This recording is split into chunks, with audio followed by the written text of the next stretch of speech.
안녕하세요. 저는 30대 후반의 여자입니다. 옛말에 사람 사는 인생 물레바퀴 도는 것과 같다는 말 들어보셨나요? 책에서 우연히 본 말인데 마치 제 인생과도 같은 말이라 제 가슴에 깊이 남을 정도입니다. 이 세상 살면서 돈으로 겪을 수 있는 행복, 편안함과 고난, 무시, 배고픔 같은 양면성을 다 겪어봤다고 하면 어떤 생각이 드시나요? 저 여자가 투자하다 망했나 싶으시겠지만 제 인생은 7살 시절부터 롤러코스터라도 탄 듯 굴곡진 삶을 살았습니다. 그랬던 저도 건강한 아이를 낳고 행복하게 살고 있다니 가끔 너무 행복해서 꿈을 꾸고 있나 싶을 정도예요. 살다 보니 아예 죽으란 법도 없는 것 같습니다. 30대 후반이 인생 얼마나 살았다고 인생을 논하고 있나 이상하다고 생각하실 것 같네요. 아마 지금부터 제 사연을 들어보시면 저희 가족들 팔자 한번 대단하다고 입이 떡 벌어지실지도 모릅니다. 결혼 생각이 없었던 저는 30대 중반을 넘어서도 남자를 만날 노력조차 하지 않았어요. 나름 유명한 라면 회사 대기업에 다니고 있어서 선자리도 많이 들어왔지만 그럴 여유가 없었습니다. 왜냐하면 대학교를 학자금 대출받아서 다녔기 때문에 취업하고도 빚 갚기 바빴거든요. 그래서 남들이 저를 대기업 다닌다고 부러워해도 빚 좋은 개살구가 뭐가 부럽나 싶었습니다. 저도 어린 시절에는 집안이 동네에서 부잣집 하면 가장 먼저 불릴 정도로 잘 살았어요. 정원이 딸려있는 큰 집이었는데 가정부로 일해주시는 분과 운전기사도 있을 만큼 부유했습니다. 왜냐하면 그 당시 아버지는 중소기업을 운영하는 사장님이셨거든요. 부모님은 9살 차이가 나셨는데도 인꼬 부부로 불릴 만큼 사이도 무척 좋으셨답니다. 아버지는 제 기억에도 참 가정적인 아버지로 기억이 나네요. 지금도 가지고 있는 인형 중에는 아버지가 생일 선물로 주신 인형이 있을 정도랍니다. 지금이야 생일 선물 별거 아니라지만 그 당시에는 생일 선물 주고받는 집이 흔하지가 않았거든요. 동생들은 너무 어려서 잘 기억도 못하지만 저는 아버지에 대한 기억이 어렴풋이 떠오릅니다. 그날은 제 생일이었는데 어머니가 주방에서 제가 좋아하는 음식을 준비하고 계셨고 아버지는 퇴근하고 큰 상자를 들고 오셨어요. 퇴근하고 집에 오신 아버지가 반가워 달려갔는데 아버지가 선물이라며 큰 상자를 주셨고 열어보니까 안에는 큰 인형이 있었죠. 그러면서 아버지는 제게 다정한 목소리로 말씀하셨습니다. 우리 딸 생일 축하해. 아빠 딸로 태어나줘서 고마워. 앞으로도 우리 딸 건강하게만 커줘. 아빠 사랑해요. 제 마지막 기억에 남아있는 아버지의 모습이에요. 이게 왜 마지막 모습인지 궁금하시죠? 제가 7살 생일을 축하받았던 1990년도 초에 아버지의 회사가 부도가 난 겁니다. 그때는 집안이 망한다는 게 어떤 건지도 잘 몰랐죠. 행복했던 집안이 무너지기 시작한 건 그때부터였어요. 운전기사와 가정부로 일해주시던 아주머니가 사라지더니 집안 곳곳에 빨간 딱지가 가득했어요. 잠시 피해 있으라는 아버지의 말에 저와 동생들은 한밤중에 어머니 손을 잡고 도망치듯 살던 집을 나와야만 했습니다. 7살짜리 애가 뭘 알았겠어요. 게다가 동생들도 저보다 2살 터울이니 아무것도 모를 나이였죠. 하루아침에 어머니와 저희 삼남매는 원래 살던 곳에서 떨어진 작고 허름했던 단칸방에서 살게 됐습니다. 하지만 불행은 도미노처럼 찾아와 속수무책으로 집안을 무너뜨리고 말았어요. 결국 아버지는 속수무책으로 망해가는 회사 부도를 견디지 못하고 극단적인 선택을 하고 만 겁니다. 저희 어머니 이 당시에 눈앞이 캄캄하셨을 것 같지 않나요? 어머니는 다시 생각하기 싫을 정도로 하늘이 무너진 기분이라고 말씀할 정도입니다. 하루아침에 어려워진 형편에 자식 셋을 키워야 하는데 살림만 하던 어머니가 별다른 기술이 있었겠습니까? 어머니는 무작정 식당으로 가서 설거지를 시작하셨다고 해요. 제대로 일해본 적 없던 어머니는 닥치는 대로 일을 하셨고, 녹초가 돼서 집에 온 어머니를 보며 제 둘째 남동생은 울면서 말했습니다. 엄마, 나 배고파. 아빠는 왜 없어? 나 배고픈데 이 집 냄새 나고 싫어. 미안해. 엄마가 미안해. 엄마가 금방 밥 줄게. 하지만 어머니가 하루 종일 버는 돈으로 삼남매 어머니까지 배부르게 먹긴 힘들기만 했어요. 그래도 단 한 번도 어머니는 저희 굶기지 않으실 정도로 악착같이 사셨습니다. 어머니는 지금도 말씀하세요. 배부르게 먹이지는 못했어도 굶기지는 말아야겠다는 생각으로 매일같이 일하셨다고 하셨습니다. 그렇게 어머니가 악착같이 버텨준 덕분에 저희 삼남매 살 수 있었어요. 하지만 예전만큼 풍족하지 않다 보니까 저희는 크면서도 여러 일이 많았죠. 둘째는 남동생이었지만 막내는 여동생이라 제 옷을 물려 입어야만 했습니다. 그런데 막내 여동생은 그게 싫었는지 옷장을 정리해주는 어머니에게 투정도 참 많이 부렸어요. 어머니 옆에 서서 팔을 붙들고는 찡찡거리는 목소리로 투정도 많이 부렸어요. 나도 옷 사줘. 왜 맨날 나만 언니 옷 입어? 언니 옷 더러워. 싫어. 이번만 언니 옷 잘 입으면 다음에 꼭 옷 사줄게. 겨울에는 엄마가 우리 막내딸 옷부터 살 테니까 이것부터 입어. 한참을 떼를 쓰며 울고 난리를 치던 여동생은 겨울에 사주겠다는 어머니의 말을 듣고는 멈추더군요. 하지만 여름 옷도 제대로 못 사는데 겨울 옷이라고 제대로 사줄 수 있었겠습니까? 그해 겨울 어머니의 약속은 지켜지지 않았고 여동생은 옷을 사달라며 조르지도 않았어요. 가난한 집 애들은 금방 철이 든다는 말이 있죠. 저희 삼남매는 그렇게 철이 들어가고 있었습니다. 그래도 한창 클 나이라 맛있는 음식은 정말 먹고 싶더라고요. 가장 배가 고팠던 순간을 고르라고 하면 운동회 하던 날을 고를 겁니다. 다른 친구들은 가족들이 돗자리에서 치킨도 먹고 떡볶이도 먹고 있었거든요. 그에 비해 어머니와 저희 삼남매가 둘러앉은 자리에는 김밥만 4줄 정도 있었으니 다른 친구들이 무척이나 부러워했습니다. 그 후에도 어머니는 식당에서 일하시면서 저희를 키워내셨어요. 어머니는 파스를 안 붙이는 날에도 온몸에서 파스 냄새가 진동할 정도로 온몸이 안 아픈 곳이 없으셨죠. 그런 어머니를 생각해서라도 저는 공부를 소홀히 할 수가 없었어요. 공부만이 살 길이라고 생각했던 저는 꼭 성공해서 우리 가족 행복하게 살겠다며 공부만 했었어요.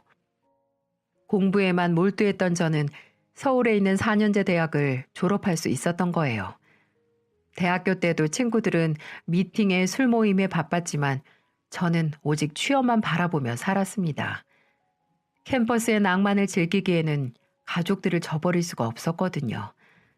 일단 일자리만 생기면 어머니께 생활비도 드리고 동생들 용돈도 챙겨주고 싶은 마음뿐이었죠. 그렇게 바라던 대기업에 합격했던 날 어머니를 얼싸안고 펑펑 울었어요. 개인적으로 취업을 하고 경제적 능력이 생기자 달라지게 된 게 어떤 건지 여러분은 짐작이 가시나요? 바로 맛집을 다니는 취미가 생긴 거였습니다. 어린 시절 맛있는 거 먹고 싶다는 생각이 강해서 그랬는지 저는 꼭 맛집만 찾아다녔어요. 친구들이 모두 결혼하고 나자 같이 맛집 다닐 친구가 사라졌고 저는 맛집 모임까지 가게 됐죠. 님도 보고 뽕도 딴다고 하죠.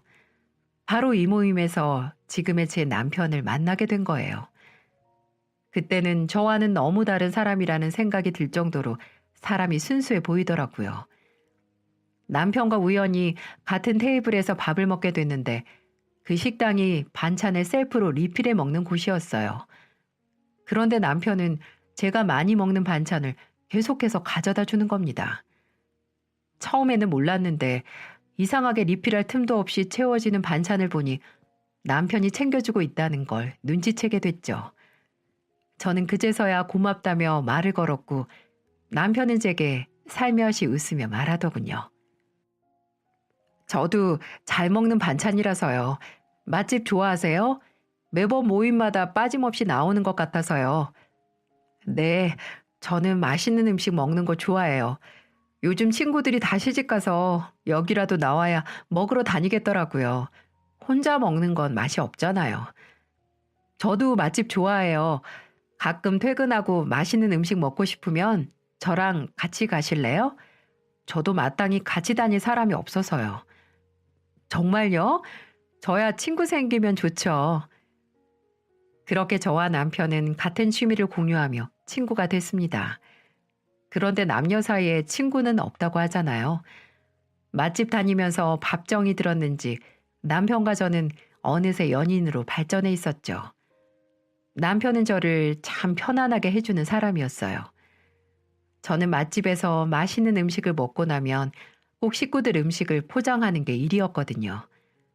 그날도 어김없이 밥 잘 먹고 포장으로 하려는데 남편이 이미 포장을 했다는 거예요.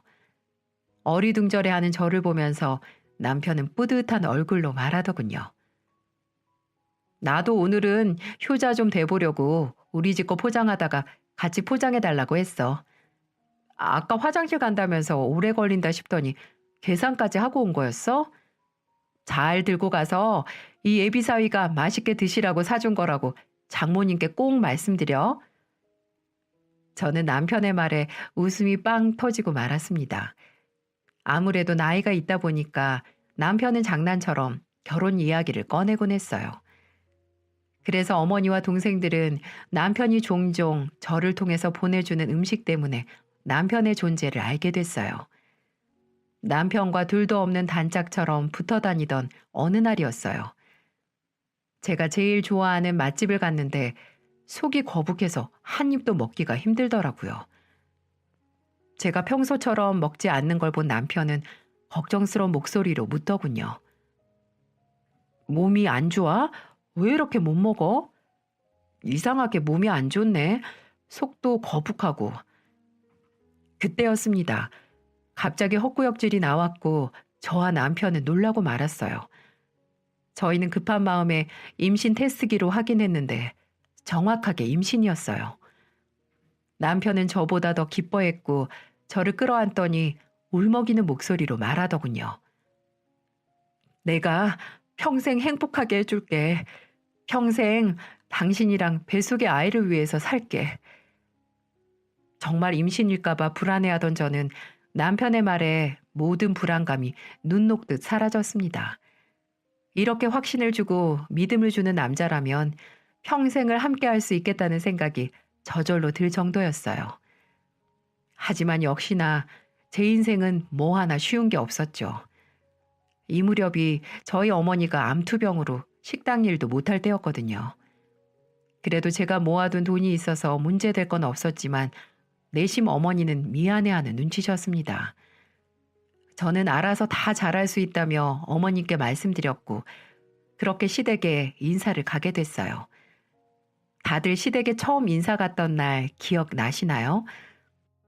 저는 처음 가보는 시댁에 너무 긴장돼서 무슨 말을 해야 하나 머리가 새하얗게 변할 정도로 긴장을 많이 했습니다.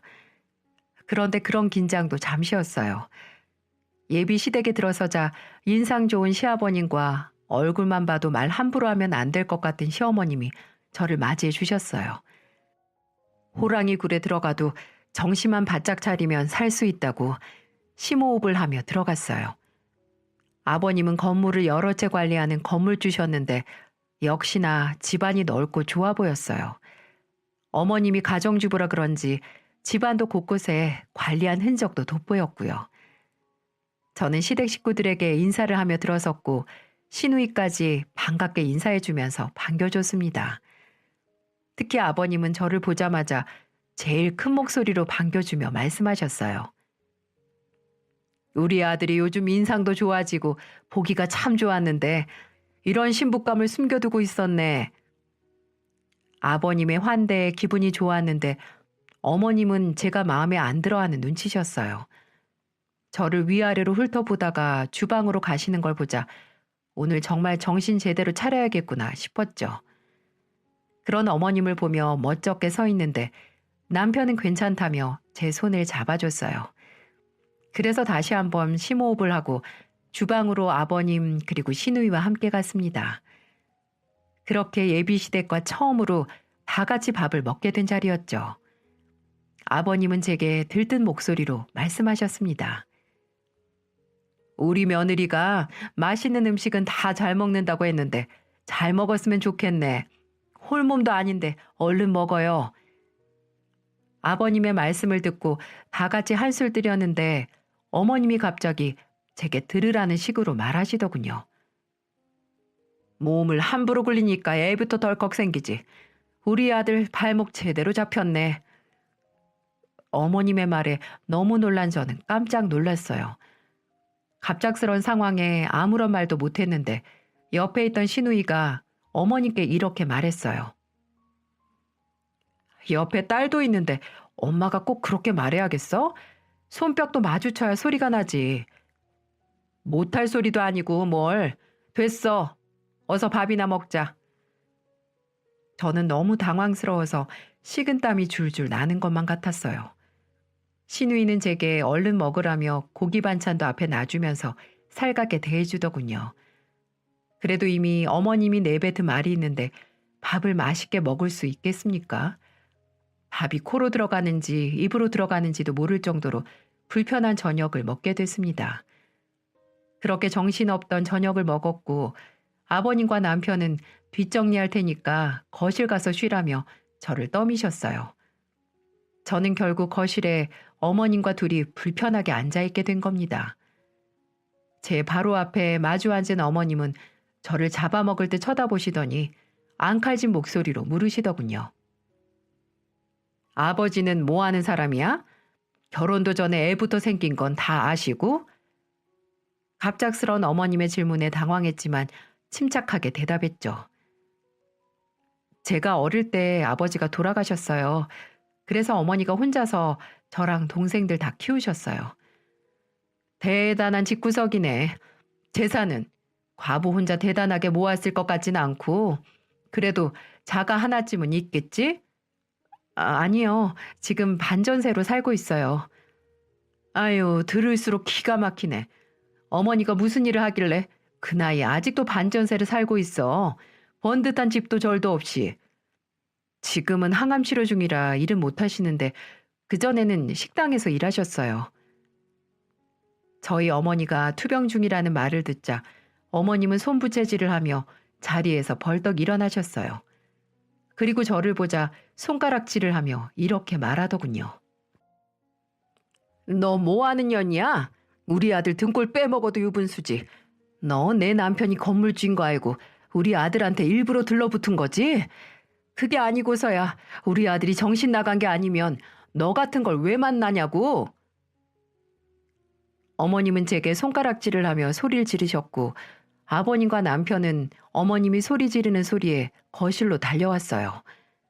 그리고 어머님의 막말에 아버님은 제 앞을 가로막으며 어머님께 으름장을 놓듯 말씀하셨습니다. 이놈의 여편네가 왜 좋은 날에 초를 쳐? 어서 사과하지 못해? 한 번만 더 이러면 당신 우리 며느리 못 볼 줄 알아. 알았어? 그리고 며느리 집안 사정은 내가 먼저 다 알고 있었으니까 당신 궁금한 거 있으면 나한테 물어. 괜히 상심 지켜고 며느리 들들 볶지 말고. 어머님은 아버님의 호통에 저에게 사과하셨지만 이미 제가 들은 어머님의 모욕적인 말들은 가슴속에 깊이 남아버렸어요. 저런 소리를 다 듣고도 아무렇지도 않을 사람이 있겠습니까? 결국 저는 어머님과 있던 일이 너무 불편해서 제대로 앉아있지 못했고 그 모습을 본 남편이 이제 가자며 저를 이끌더군요. 저는 시댁 식구들에게 급하게 인사를 하고 남편과 나왔어요. 그런데 아버님이 저희를 다급하게 따라 나오시면서 불러 세웠습니다. 그리고는 작은 상자를 제게 내밀며 이렇게 말씀하셨어요. 내가 딸은 있어도 며느리는 처음이라 임신했을 때 뭘 해주고 싶어도 영 모르겠더라고. 좀 알아보니까 임신했을 때 아기 걸음마 신발 사두면 건강한 아이가 태어난다는 말이 있길래 우리 며느리 손주 다 건강하게 해달라고 내가 준비했어. 아버님, 저는 오늘 먹고만 가는데 이런 거 주시면 제가 너무 죄송스러운데요. 무슨 그런 소리를 해. 우리 집안에 귀한 생명을 선물로 줬는데 오늘 들은 말들 전부 잊어라. 내가 이렇게 널 반겨주고 있으니까 몸 관리 잘하고. 아버님께 선물을 받자 눈물이 왈칵 쏟아졌어요. 시댁에 온 순간부터 마음이 참 불편했는데 아버님의 선물을 받자 그 서운함이 다 사라지는 것 같았어요. 남편도 아버님을 보며 감사하다고 말했고 아버님은 조심해서 가라며 저희를 다독여 주셨습니다. 그리고 그날 저는 아버님을 생각해서라도 잘 해야겠다는 생각이 들었어요. 아버님의 배려는 이게 끝이 아니었습니다. 회사에서 일하고 있는데 아버님께 전화가 걸려왔어요. 조심스럽게 아버님의 전화를 받았는데 아버님은 제게 이렇게 말씀하셨습니다. 며느리 너 계좌번호 좀 보내봐. 먹고 싶은 거 한창 많을 텐데 잘 챙겨 먹어야지. 아버님, 안 그러셔도 괜찮아요. 저 충분히 잘 먹고 있어요. 아기 생각해서 받아. 임신하면 병원 검진도 다녀야 하고 임산부 물건도 많이 필요하던데 내가 요즘 우리 며느리 때문에 출산 공부를 다 한다. 그러니까 이 시아버지 정성 무시하는 거 아니면 꼭 받아. 저는 아버님께 정말 괜찮다고 말씀드렸지만 아버님은 완강하셨고 저는 결국 아버님이 주신 돈을 받아야만 했어요. 게다가 아버님은 저희 어머니가 치료는 잘 받고 계시는지 매번 안부를 물으셨습니다. 하루는 저희 어머니가 항암 치료를 받고 집에 오셨는데 너무 힘들어하셔서 걱정이 많을 때였어요. 아버님은 수시로 제게 전화해서 어머님 안부를 묻다가 걱정 가득한 목소리로 제게 말씀하셨습니다. 혹시 사돈어른 치료받다가 불편하거나 힘든 일 있으면 나한테 편하게 말해야 된다. 알았지? 내가 며느리로 널 만났지만 먼저 간 아버지 대신이다 생각하고 꼭 도움 필요하면 나한테 편하게 말해. 저는 이날 아버님과 통화하다가 주저앉아서 울고 말았어요. 세상에 기댈 곳 하나 없이 이악 물고 살아오던 제게 아버지가 이제 좀 편히 기대고 살라며 내려준 선물 같은 분이셨어요. 세상에 이런 시아버지가 또 어디 있겠습니까? 저는 임신했을 동안 남편과 아버님이 살뜰하게 챙겨주시는 덕에 힘든 건 하나도 없었던 것 같아요. 단 하나 힘든 게 있었다면 바로 어머님이었어요. 저는 임신한 중에 어머님이 할 말이 있다며 집으로 부르셨던 적이 있었거든요. 그날따라 살갑게 저를 부르는 어머님 목소리에 의문을 품고 시댁으로 갔습니다. 그런데 저를 기다리고 있던 건 각종 반찬 통들과 영양제였어요. 어리둥절한 얼굴로 어머님을 보자 어머님은 제게 팔짱을 끼며 말씀하셨습니다. 너 요리는 할 줄 아니? 우리 아들 계절별로 먹는 반찬, 챙겨 먹는 영양제 정도는 다 알고 시집을 와야지. 임신했다고 소홀하면 되겠니? 그러면서 제 앞에 내민 종이를 보니 기가 막힐 정도였어요.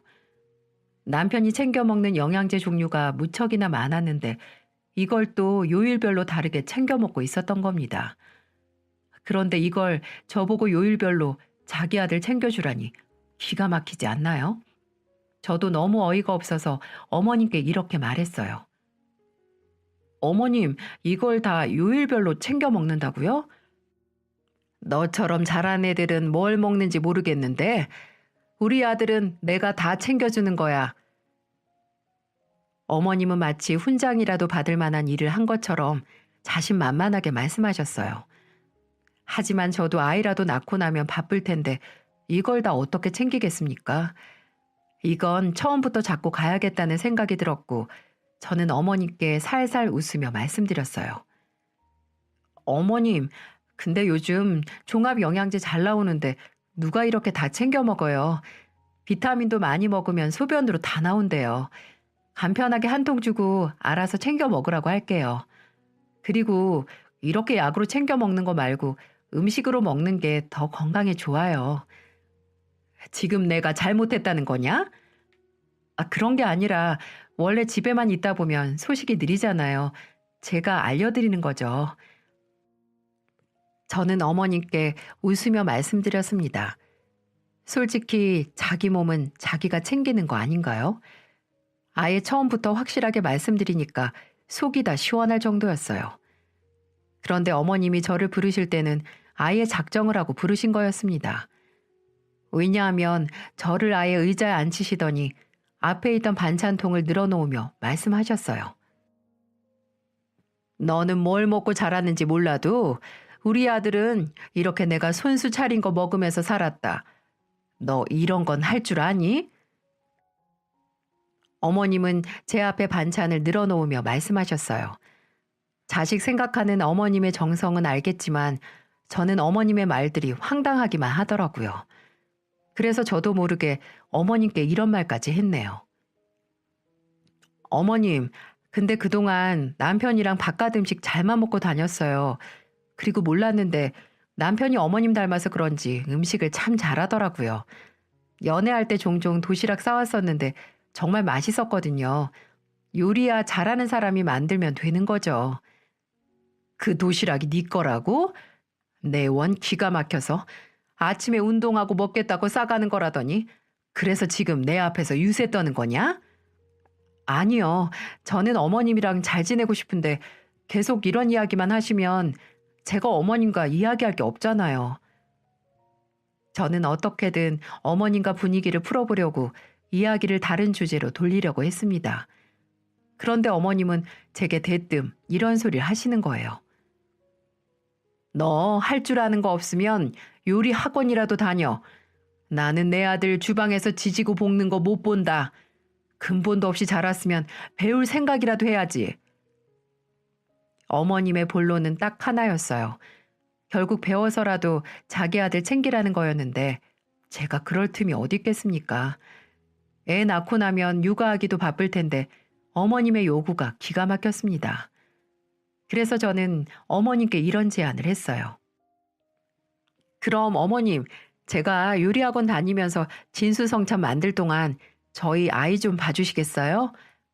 내가 왜 손주를 보는데? 어머님이 음식하라면서요. 애 볼 시간도 없는데 제가 어떻게 요리를 해요? 어머님이 애기 봐주시려고 저한테 그런 말 하신 거 아니셨어요?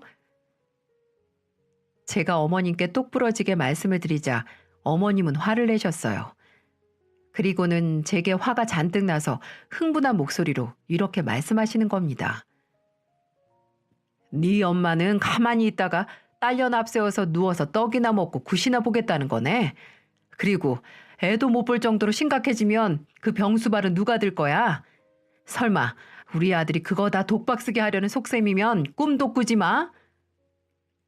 저는 어머님이 저희 어머니를 걱정해 주는 건 바라지도 않았어요.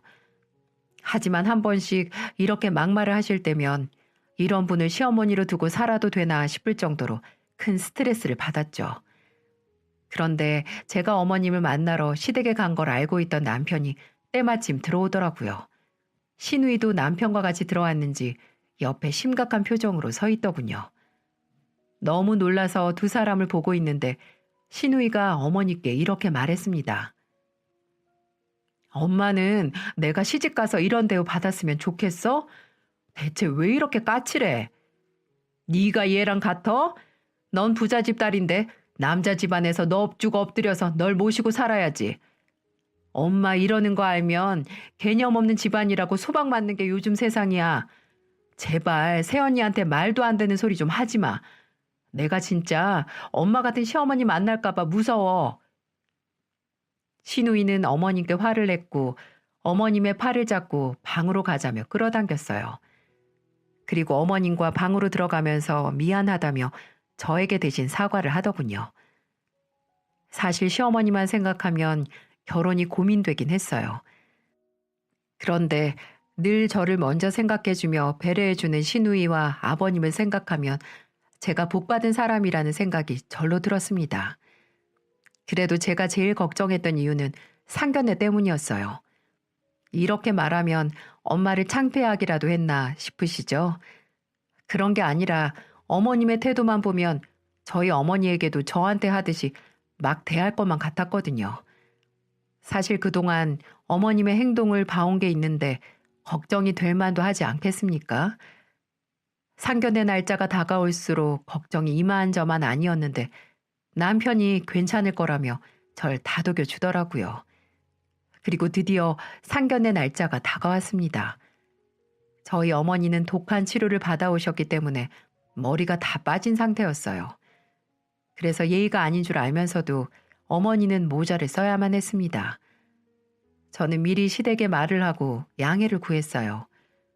아버님은 괜찮다고 너무 무리하지 말고 편하게 모시고 오라며 말씀해 주셨죠. 저는 아버님의 배려에 어머니를 모시고 한결 편한 마음으로 상견례 자리로 나갔습니다. 미리 시댁 식구들이 전부 와 있던 자리에 저와 어머니, 동생들까지 조심스럽게 인사를 하고 들어갔죠. 그런데 안에서 새는 바가지는 밖에서도 샌다고 하죠. 제가 예상했던 대로 어머님은 막말을 준비라도 한 사람처럼 저희 어머니를 향해서 독한 말을 하고야 말았어요. 사돈, 요즘 암 걸린 사람들 이런 자리에 예의 차린다고 가발 쓴다고 하던데 모자가 뭡니까? 너무 예의 없는 거 아니세요? 우리 집안 무시하는 거예요? 이게 처음 본 사돈에게 할 수 있는 말인가요? 저는 동생들도 있는데 저희 어머니를 무시하듯 말하는 시어머님의 행동에 화가 났습니다. 그런데 저희 어머니는 이런 말에 화도 안 나는지 마스크를 벗고 저희 아버님만 보고 계시는 거예요. 그동안 저희 어머니를 챙겨주던 아버님께 감사 인사라도 하려나 하고 의아했는데 갑자기 아버님께 어머니는 이렇게 말씀하시더군요. 혹시 김정길 기사님 아니세요? 저는 그 순간 어머니가 아버님 이름을 어떻게 알지 어리둥절했어요.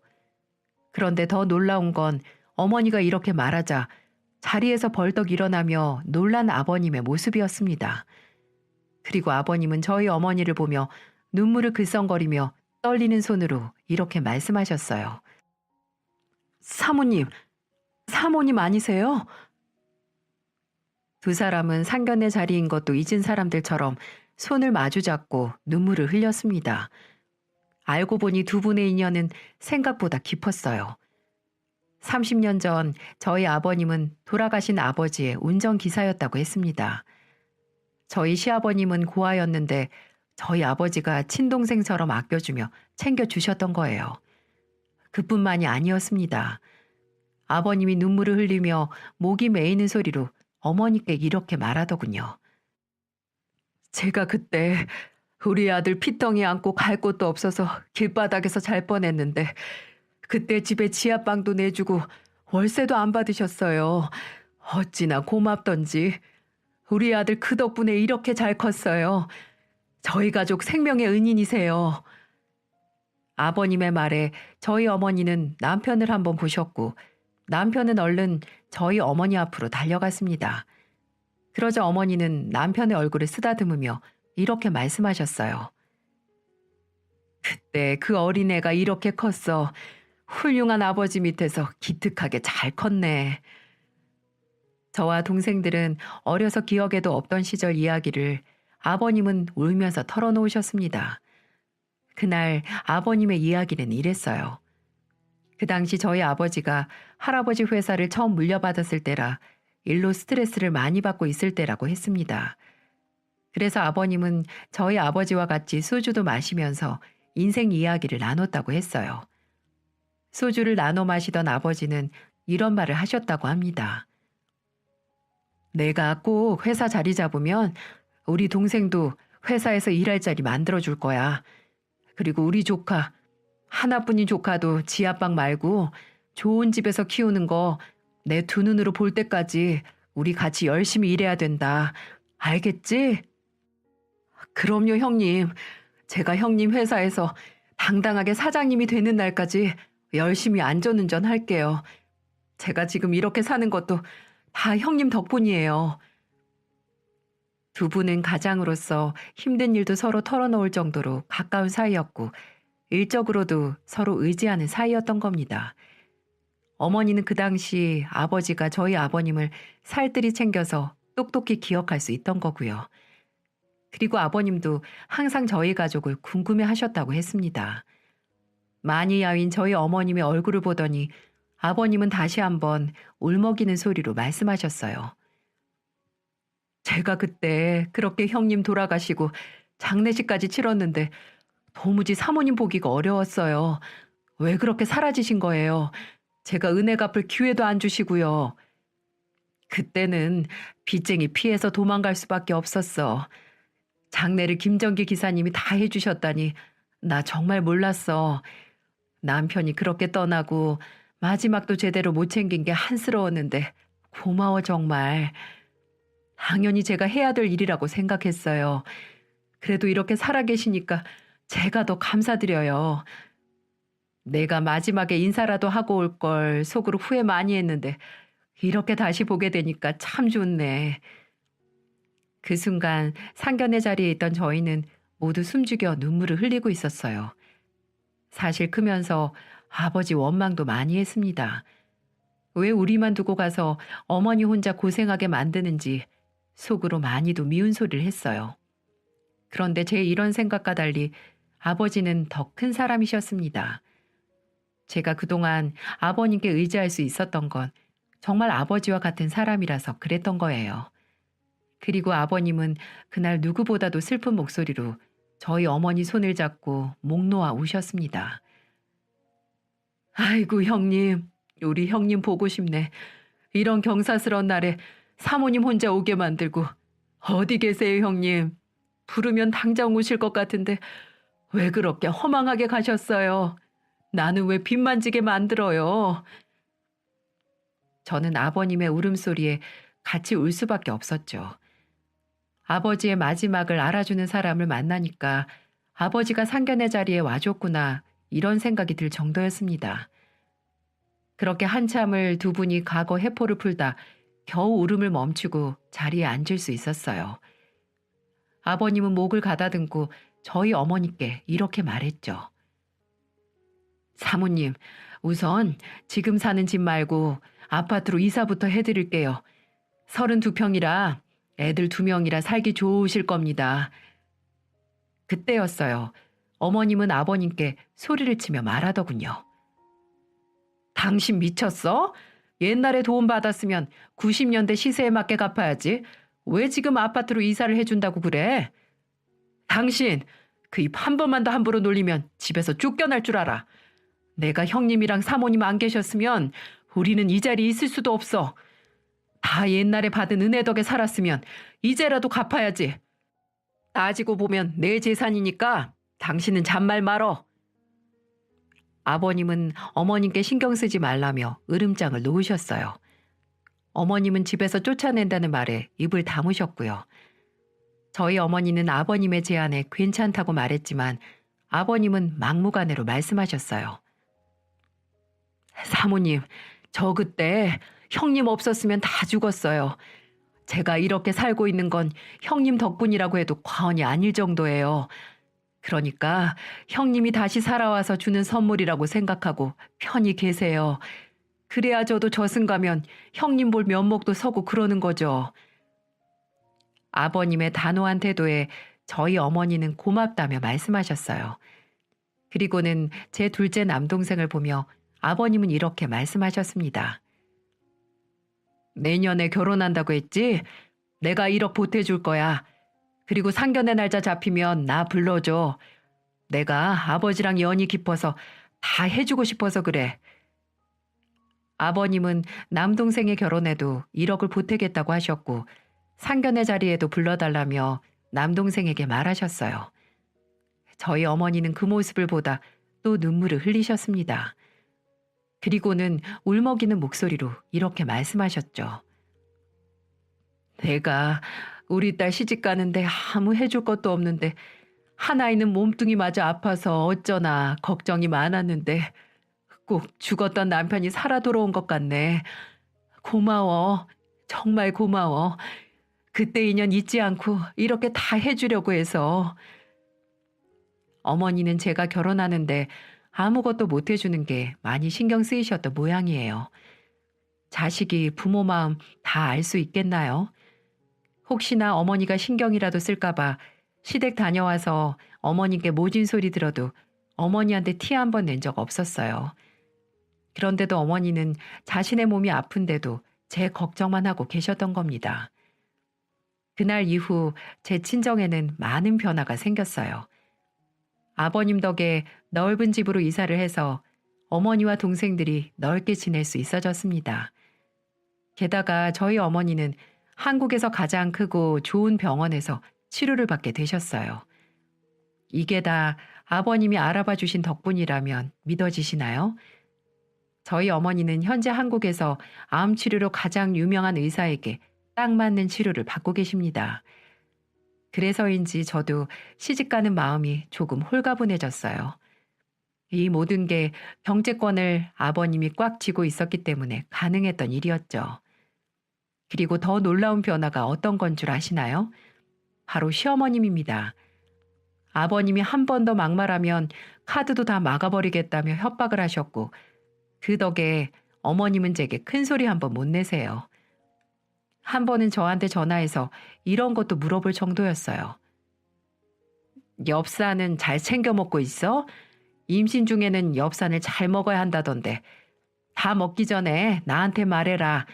다 먹고 말하면 급하게 사야 되니까 미리 말해. 어머님이랑 제가 이런 통화를 했다는 게 믿어지시나요? 이걸 시작으로 어머님은 부쩍 저를 자주 챙겨주셨고, 육아휴직을 하고 출산 준비를 하는 저를 시누이와 같이 잘 챙겨주셨어요. 제 인생 정말 롤러코스터 같이 보이시죠? 인생사 세용지마라고 하지 않습니까? 인생에 있어서 길흉화복은 항상 바뀐다고 하는데 힘든 순간 지나고 나니까 이런 날도 다 오네요. 저희 어머니는 가끔 아버님, 어머님과 등산도 하실 정도로 건강이 좋아지셨습니다. 그리고 남동생도 아버님 덕에 제대로 장가갈 수 있었고요. 지금 생각해보면 아버지가 우리 가족을 지켜보시다가 결정적인 순간에 도와주셨다는 생각이 드네요.